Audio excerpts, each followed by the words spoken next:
magandang hapon sa inyo mga ka-Thunder. Nandito tayo ngayon papunta sa Kings Park dito sa Perth City. Samahan niyo ulit kami. Tayo magagala. Yan.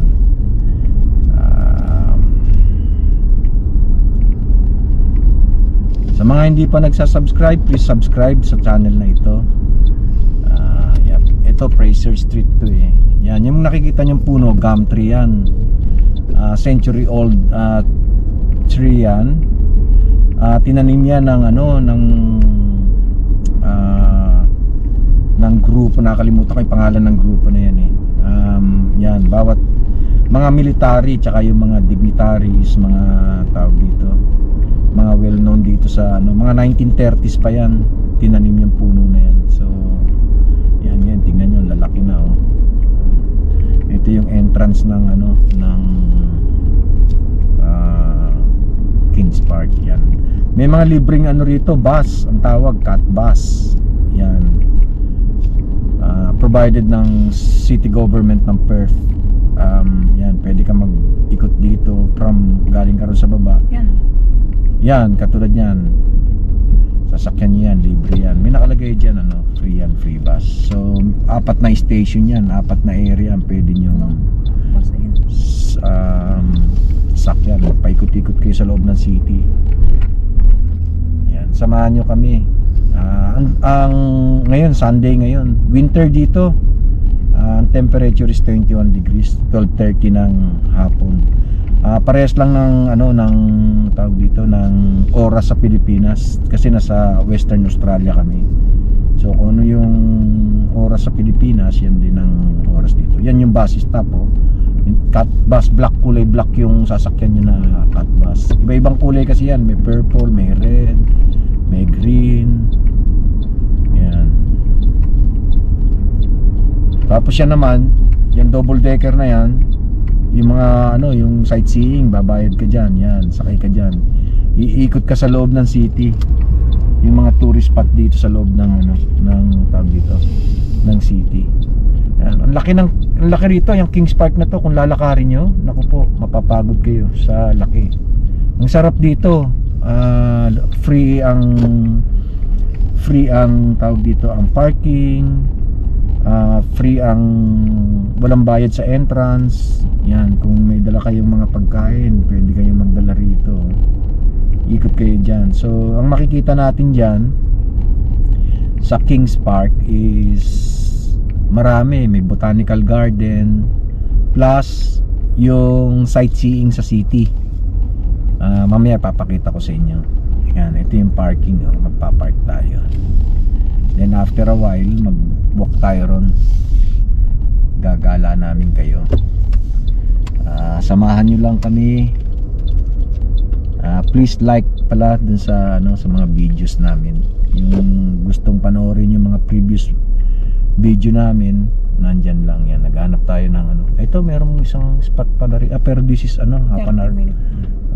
Dun tayo sa medyo matagal. Half an hour lang to yun. Parking.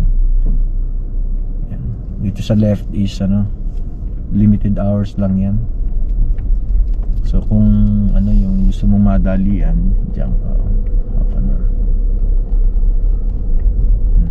Yan may map siya oh. Yan yung map. Kukuha muna kami ng parking. Kita-kita tayo ulit mamaya. Dito sa Kings Park marami tayong makikita. Merong botanical garden, merong mga shops, tsaka mga souvenir shops na pwede nyong bilhin. Meron ding cafe. Yan. Itong palang Kings Park, ang total land area niya nasa 400 hectares to. Malaki. Merong mga bushwalk din yan, marami nagbo-bushwalk. Ikot tayo ng 360 para makita niyo yan. Yung sa harapan natin na yan yung shops. Yan, maraming bisita ngayon kasi Sunday ngayon, 21 degrees, winter ngayon dito sa Australia.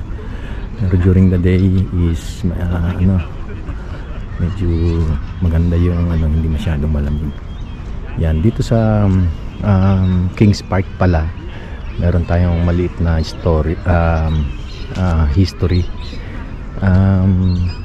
Ito ay inopen noong August 10.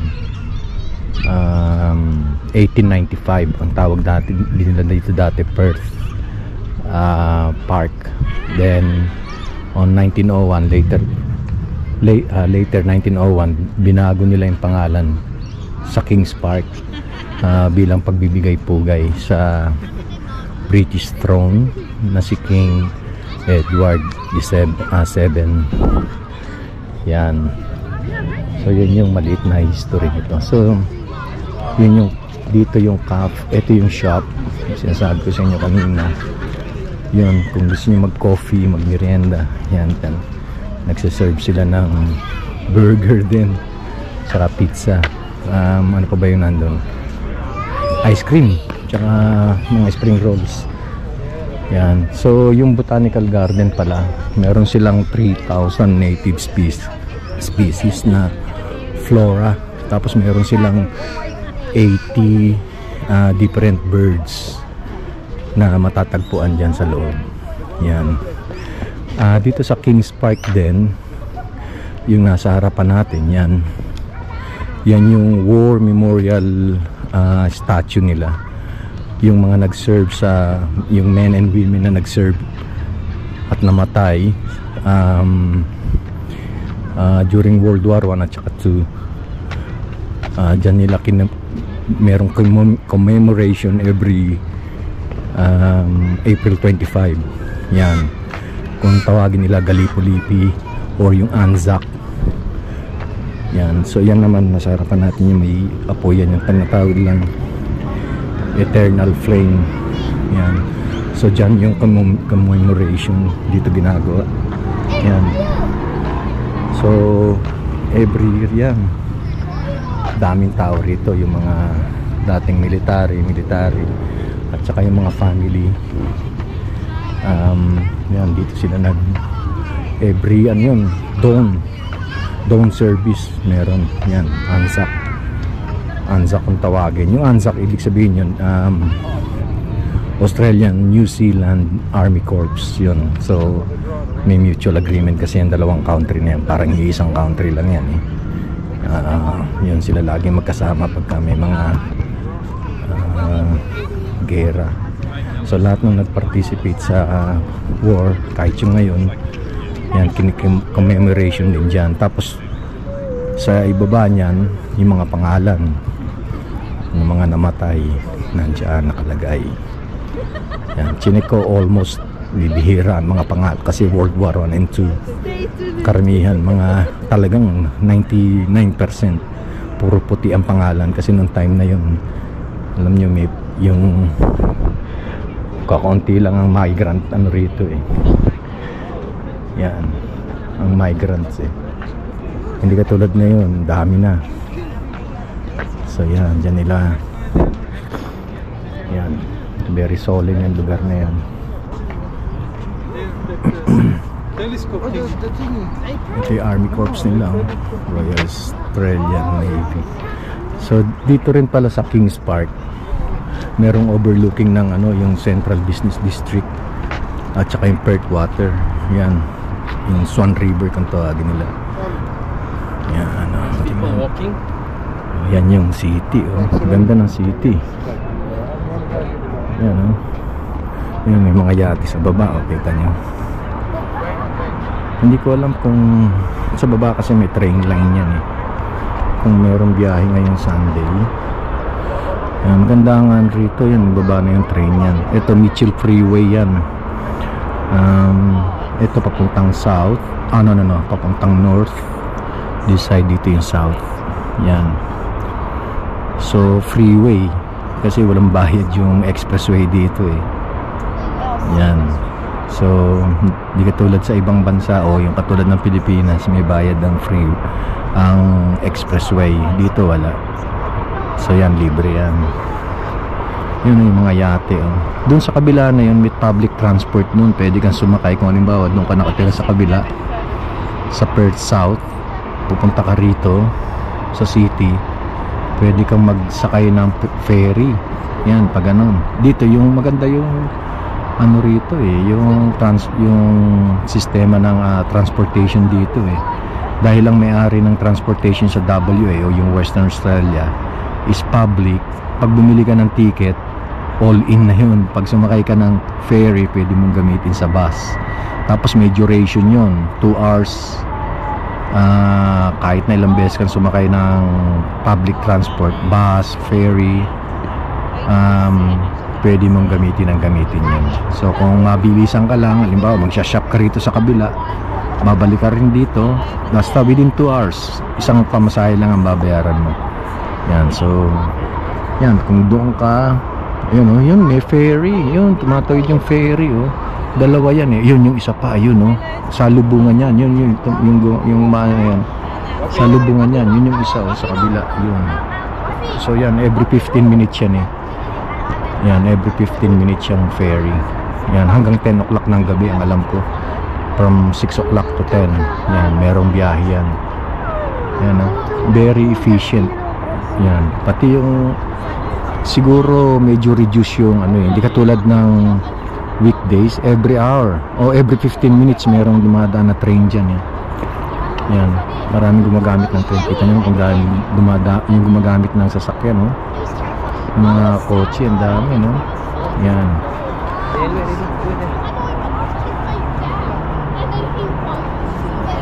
Ayan, yun yung ferry, ferry, yung pa yung isa, dalawa yan, ang daming tourist ngayon dito.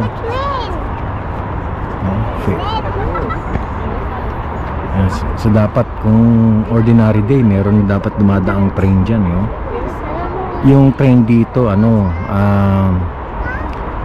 same level ground yung yung nasa flat, yung platform niya.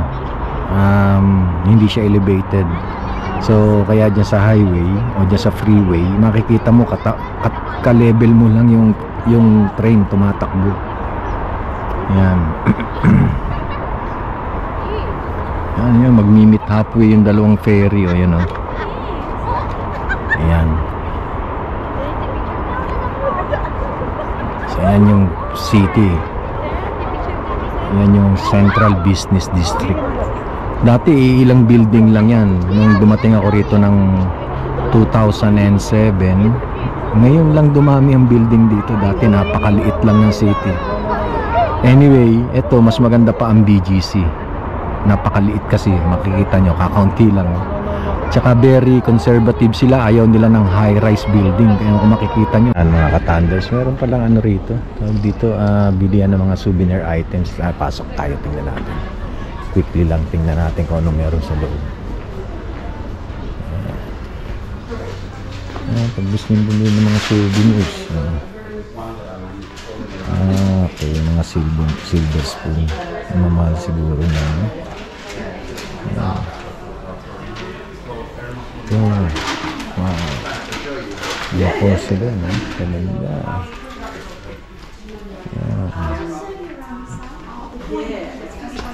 Wow, ang mahal, 990 each. Wow, 1,000 ko lang, $1,000 na yan ang mahal. Pero ang gaganda, hindi ko alam po anong material yan, ba't napakamahal. Ito namang plate na yun, 725. Ito sa baba, 300. Pero ang gaganda, ito 1,100 yung leather, 550 yung green. Wow, puro Australian dollars yun, mamahal. Ito maganda, wow.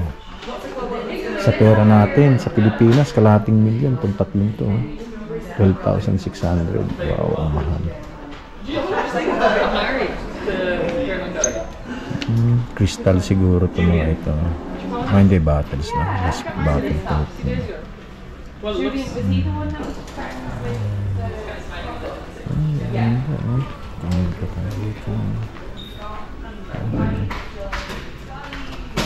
Mahal na ito.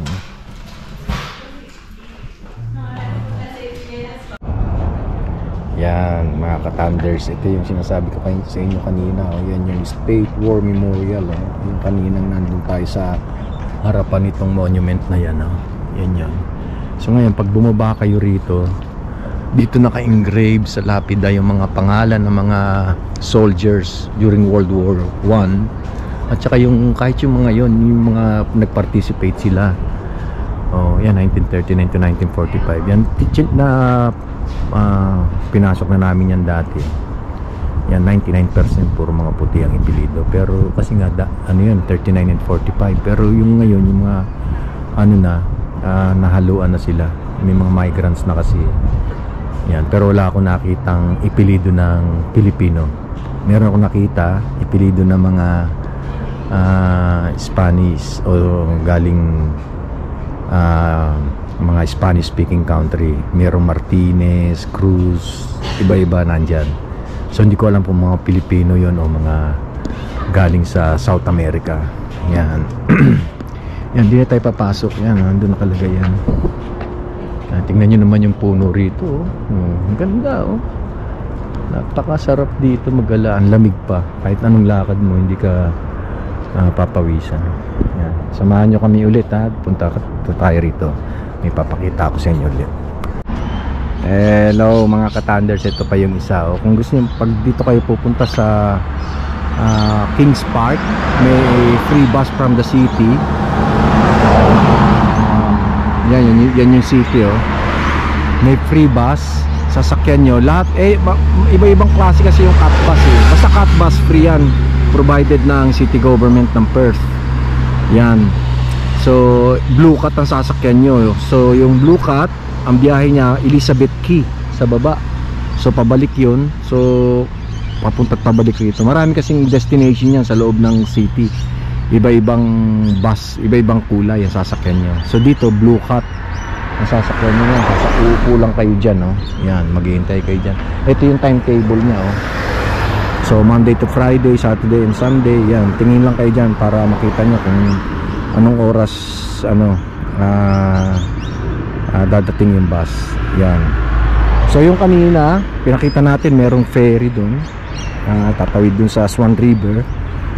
Connected dyan, libre. Yan, oh, tingnan nyo ito, kasama ng ano to, oh, ng Kings Park to, oh. Yan, nakita nyo dun, meron nagba-barbie, oh. Libre ang ano rito pagka nag-barbie kayo, provided yung ano, yung gagamitin nyo na pang barbecue. Yan, meron silang provided yan, libre. Lilinisin lang pagkatapos. Yan, kita nyo yan, no? May naglalaro. Yan sila, oh. Yan. Ganda, diba? Mga ka-Thunders, ito dito tayo sa ito, papakita ko. Nasa loob pa rin tayo ng Kings Park. Yan, may mga building din dito. Yan, no? May mga properties, oh. Yan, mga bahay. Yan, 360 tayo. Yan, yung mga, yan, isipin nyo, isang ano, isa lang may-ari ng isang building na yan, no? Mga mayayaman dito, oh. Yan, tingnan nyo yung Porsche yun, no? Ando na sa gilid ng kalsada, naka, ano, dyan tayo nang galing kayo ng daan na yan, no? Fraser Avenue, oh. Yan.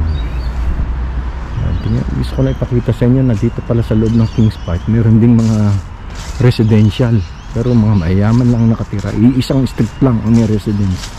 Yan, ewan ko kung anong street yan. Babalikan natin, iikot tayo ulit. Yan, mga building, oh. Yan. Yun siguro yun, condo yun, eh, oh. Pero itong iba, mga bahay yan, eh. Yan, yung nakatapat na puti, Porsche. Isipin niya, nandun na sa labas, no? Walang nagkakarna. Tingnan yung mga puno, ang gaganda ng puno, oh. Talagang yung mga eucalyptus yan, eh, oh. Eucalyptus tree. Yan. Kaya yung pine tree, ganda yan, oh. Mga ibon. Yan. Ganda. 21 degrees pa rin, oh. 2 o'clock na. Palamig na, mamaya-maya. Masyado nang malamig. Yan. Ang laki kasi ng ano na to, itong Kings Park. 400 hectares. Yan. Ito, walang tao, oh. Wala man lang muupo rito. Kaya naman. Yan. Yan ang mga ka-Thunders. Yan ang magnolia tree. Nakita nyo naman kung gaano kalaki, oh. Ang lilim. Yan. Meron kasing construction na ginagawa ron, kaya hindi tayo pwedeng dumiretso, eh, oh. Yan.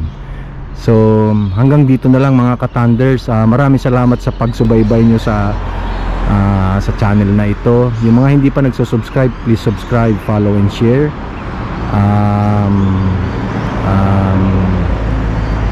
Yan, sana subaybayan niyo ulit kami sa susunod naming mga vlog. Maraming salamat sa inyo. Bye for now.